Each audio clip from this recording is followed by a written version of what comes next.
So by now, you've probably heard that just after the show went off air last night, there was a mass shooting 2 blocks from where I'm sitting right now. A guy walked through an open street carrying an AR-15 right in front of a building and just started opening fire when he walked in. Killed a police officer and one other person. Then he went up to another floor, shot a few more people, killed 2 of them. And because I've never held back before, I think it's very important to note that there was not a single person there to shoot back until the cops got on scene. Not one armed citizen was there to defend themselves or others because the shooter took out the only threat he saw first, which was a cop. Welcome to Manhattan, where they've adopted this notion that wolves have teeth and they conduct violence. So in order to stop violence, the shepherd has opted to ban teeth from all that he controls. And then he forcefully removes all the teeth from the sheep and the sheepdogs. But he has no control over the wolves, and the wolves still keep their teeth. You get what I'm saying? This is how gun control works, or doesn't work. The bad guys are always going to get guns. Laws don't stop that. Murder also happens to be illegal, but they don't care about those laws either. These deep blue cities are so dangerous. And honestly, we hit the streets, and people have mixed feelings about it in New York. So we're out in front of the unfortunate area where there was a shooting yesterday in Blackstone in New York City, and we went around asking people if they still feel safe here. Do you feel safe here in Manhattan? Starting to feel really scary. I feel like, out of the sudden, there's just a shooting in Midtown, which is kind of the safest place almost in the city. No, I think it would take away the guns, which is impossible. It was a little scary. That was like 10 minutes. I missed it by like 10 minutes, so. Yes, I do feel safe. There's a police officer stationed at that entrance all the time. What do you think some solutions might be? I don't know. I think increasing security, especially those large buildings, I think there's just a lot of traffic going in and out. More police? More police, for sure.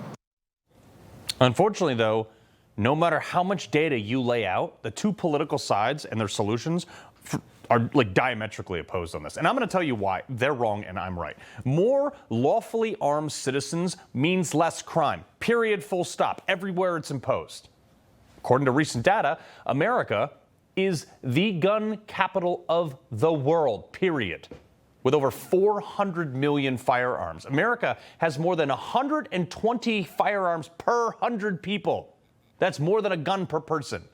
Good. I think those are rookie numbers and we should bump those up. But the number 2 country in the world is Yemen, with only 52 firearms per 100 people. That's less than half of what we have here. Regular guest here, Bill Whittle, laid this out, and even 10 years later, these statistics are still almost the same. If the left was right about more guns equals more death, then it should correspond to this. A quick search for the per capita murder rate, and sure enough, leading the number 2 country, again by about half again more, with 90 murders per 100,000 people is Honduras. And unfortunately for the progressive leftist argument, we're not second either. Or third. In fact, when it comes to per capita murders, Team USA didn't even make the top 5. As a matter of fact, we didn't even make the top 10, or the top 20, or the top 30, or the top 40.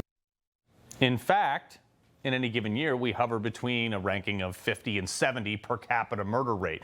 That has gone up far faster recently than our gun ownership rate, actually, by the way. Important to note that most of the ones who rank above us are third world dictatorships, where gun ownership for private citizens is generally banned. But I digress. But it actually reflects accurately here in America, too, because we're only ranked as high as we are in global murder rates because many of our socialist-run, gun-controlled cities. The average murder rate for the entire country, according to the FBI, was 6.3 per 100,000 last year. However, if you remove Democrat-controlled anti-gun cities like St. Louis, Missouri, with nearly 70 murders per 100,000 residents. Remember, the national average is 6.3. Baltimore, 51 murders per 100,000 residents. New Orleans, 40.6 per 100,000. Detroit, also 40 per 100,000. Cleveland, Ohio, 33.7 per 100,000. Las Vegas, 31.4 per 100,000. Kansas City, Missouri, 31.2. Memphis, Tennessee, 27.1. Newark, New Jersey, whose mayor was recently very concerned about any and all violence in Gaza, but can't get his murder rate in his hometown below 25 per 100,000, more than 4 times the national average. This goes on. Chicago, Cincinnati, Philadelphia, Milwaukee, all Democrat-run cities with anti-gun policies, some much more strict than the rest of the state, by the way, that leads to statistically less legal gun ownership in those cities, and all of them have between 3 to 8 times the national murder rate, and this is per capita. But most of the states with the most liberal gun laws, by that I mean constitutional carry, let's see here, Vermont, Maine, and New Hampshire, requiring no permit to own, purchase, or carry a gun. Weird. They have the 3 lowest murder rates in the nation. Montana, the #1 gun ownership state in the union, 8 times more guns than Democrat, socially controlled New Jersey. Yet they have virtually the same murder rate per capita. But we don't want to have that conversation because they want you to think that guns are the problem. So instead, the media wants you to have this conversation. Shimon back with us on the phone on the scene. Shimon, you're here. John's reporting that they do know what he looks like. Male, possibly white, mustache, sunglasses in that building, isolated to, they believe, to various locations, including upper floors. For the simple sake of division and narrative, does this guy look white to you? That's the shooter. I mean, where did you get that information, Aaron? And why did it matter before the shooter was even known to have been stopped? I hear CNN is also on the hunt for this polar bear. That's a black bear. This is how stupid this is. But I shouldn't be surprised. This is about keeping and forming a narrative. Think about any time a white cop kills a black person, George Floyd, Michael Brown, Breonna Taylor, anyone, pick one. Any time you have one of those instances, social justice parades burning down entire cities, $2 billion worth of damage, and the same network, right there, Chiron, mostly peaceful. They call MS-13 member a Maryland dad. When Trump was shot in the ear, they said, oh, it appears to have fallen on stage. That Biden was sharp as a tack. That this congressman right there is a woman.